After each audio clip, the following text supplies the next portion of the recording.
그 살아가고 있는 그 삶의 환경의 구조를 갖다가 보통 생태계라는 표현을 하는데, 이 생태계 중에서도 특히 이제 경제 생태계, 이 경제 생태계에 살고 있는 우리들이 어떤 경제 생태계에 살아야지 부의 크기를 갖다 늘릴 수 있느냐, 이런 부분에 대한 얘기를 좀 해드리고 싶어서 이 자리에 섰습니다. 그 생태계가, 그러니까 좁은 생태계라고 흔히 얘기되는, 즉 좁은 생태계에서 살아가는 것들은 그 생태계 크기에 맞춰가지고 맞게 자라지 못하는 일들이 많아요. 어항같이 조그마한 자라는 물고기는 그 어항의 크기에 맞춰가지고 조그만하게 자라게 됩니다. 근데 이게 만약에 연못으로 가면 또 연못 환경에 맞춰서 커져버려요. 이게 또 강으로 가잖아요. 강으로 가면 강에 맞춰서 더 커져버려요. 바다에 사는 것들은 더 크겠죠.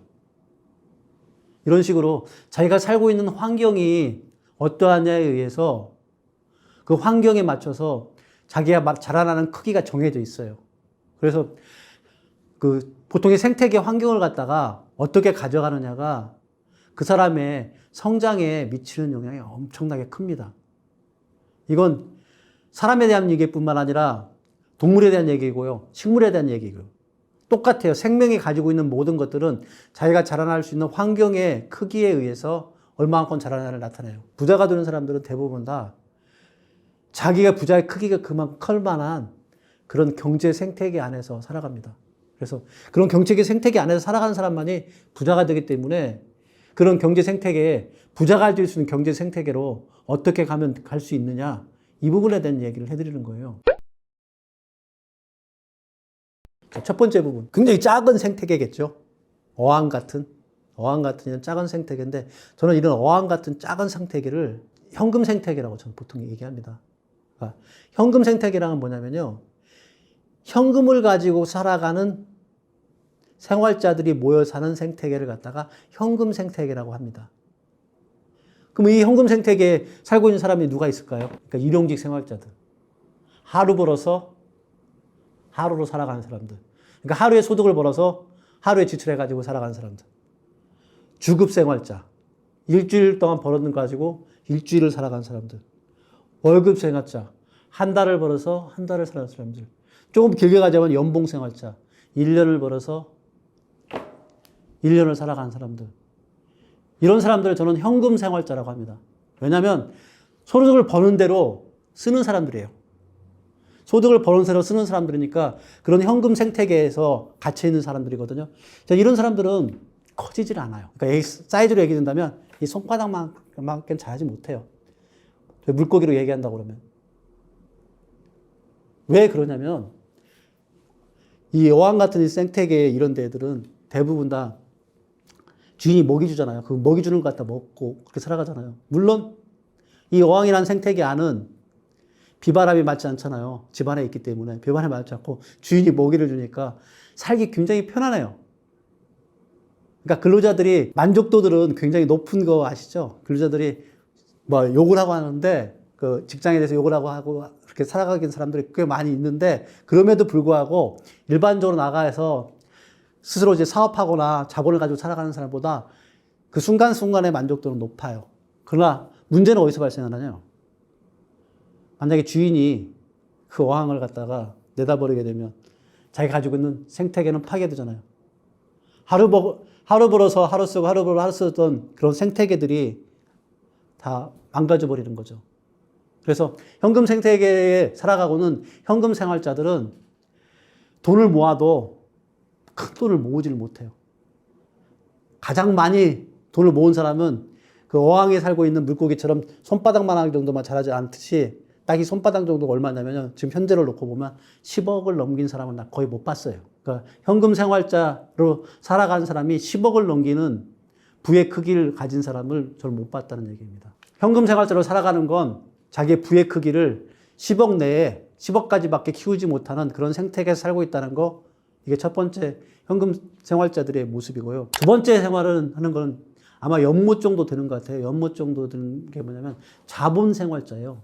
자본 생활자는 어떤 생활자냐면 현금 생활자들이 한 달 벌어서 한 달 쓰고 1년 벌어서 1년 쓰고 하는데, 이 사람들은 뭐냐면 돈을 모을 줄은 알아요. 그러니까 한 달 버는 거에 대해서 한 달에 만약에 200만 원을 벌었으면 그 중에서 몇십만 원인지 백만 원인지 모아서 차곡차곡 모아가지고 돈을 쌓아갈 수 있는 사람이에요. 그래서 이걸 자본생활자라고 해요. 이런 자본생활자들은 그 우리 자연생태계를 놓고 보면은 아마 연못에 있는 물고기 정도? 이 정도로 보시게 되면 맞을 것 같아요. 연못에 있는 물고기 사는 사람들. 이런 사람들은 비바람이 불고 태풍이 불고 눈이 오고 이런 부분들을 갖다가 자연에 있기 때문에 그걸 다 이겨내가는 힘들을 갖다가 키운 거잖아요. 그게 뭐냐면 자본을 모아가면서 그런 힘들을 키워왔기 때문에 이런 분들은 대부분 다 조금 돈을 좀 벌게 되면 저같이 이제 한 50억까지는 이렇게 벌더라고요. 그러니까 10억에서 50억까지는 이런 분들은 벌더라고요. 여기에도 자본 생활자들도 한 가지 큰 단점이 있어요. 무슨 단점이 있냐면 이 연못 같은 데는 공간이 짧잖아요.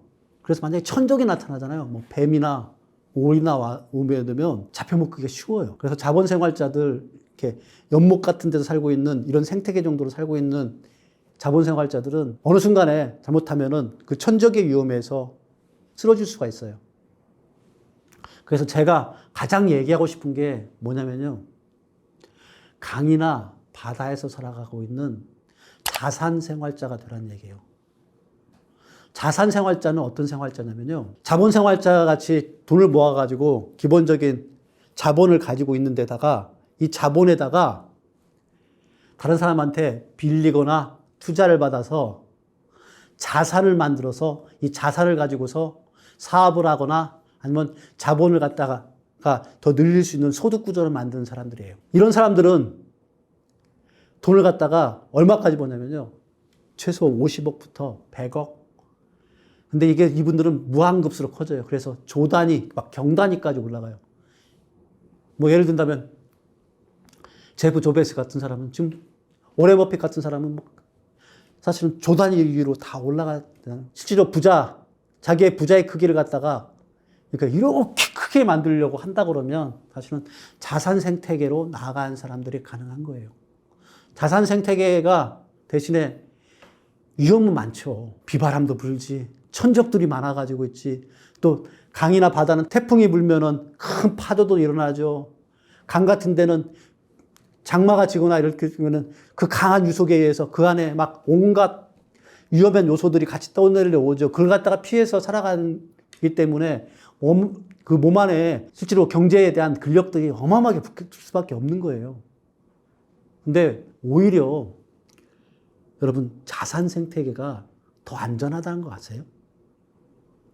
여러분이 거기까지 못 가봐서 그러시는데 오히려 어항보다 연못보다 강과 바다가 사실 거기서 생활하다 보면 더 안전해요. 그래서 대부분의 경우 평균 수명을 봐도 어항에서 사는 물고기와 연못에서 사는 물고기보다 강과 바다에 사는 물고기가 훨씬 더 평균 수명이 더 길다는 거 아세요? 마찬가지예요. 실제로 부를 갖다가 자산 생태계에서 이룬 사람들은 그 부의 연속성이 오래도록 갈 수밖에 없어요. 여러분이 혹시나 저는 현금 생태계에 살고 계신 현금 생활자라고 그러면 빨리 모아서 돈을 모아서 자본 생태계로 빨리 넘어가셔야 되고요. 이 자본 생태계에서 다른 사람들에게 갖다 돈을 빌릴 수 있는 신용 능력과 또 새로운 상품을 갖다가 개발해가지고 만들어낼 수 있는 사업 능력 이런 걸 다 보태서 그래서 자산 생태계로 또 넘어가셔야 되고요. 그래서 자산 생태계에서 자기의 터전을 갖다가 마련하고 나면 이건 이제 부의 연속성이 이루어져서 자손만대.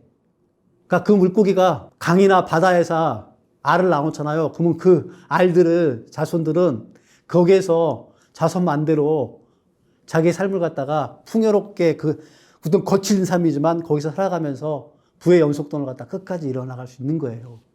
그래서 여러분 지금 당장이라도 여기 보시죠. 돈 공부, 그다음에 지금 채널에서 하고 있는 부동산 공부 이걸 하셔가지고 빨리 현금 생활자에서 벗어나서 자본 생활자로 가시고 자본 생활자에서 자산 생활자로 이동해 주세요.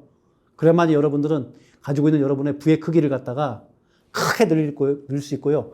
그렇게 늘려는 그의 크기가 여러분들이 사랑하는 자손들한테 고스란히 다 내려가게 됩니다. 그래서 오늘은 제가 목소리가 높여서 얘기 드렸는데 현금 생활자에 계신 분들 빨리 벗어나세요. 그러셨죠? 네, 지금까지 돈과 경제를 쉽게 풀어주는 정스토리의 정선영이었습니다. 고맙습니다.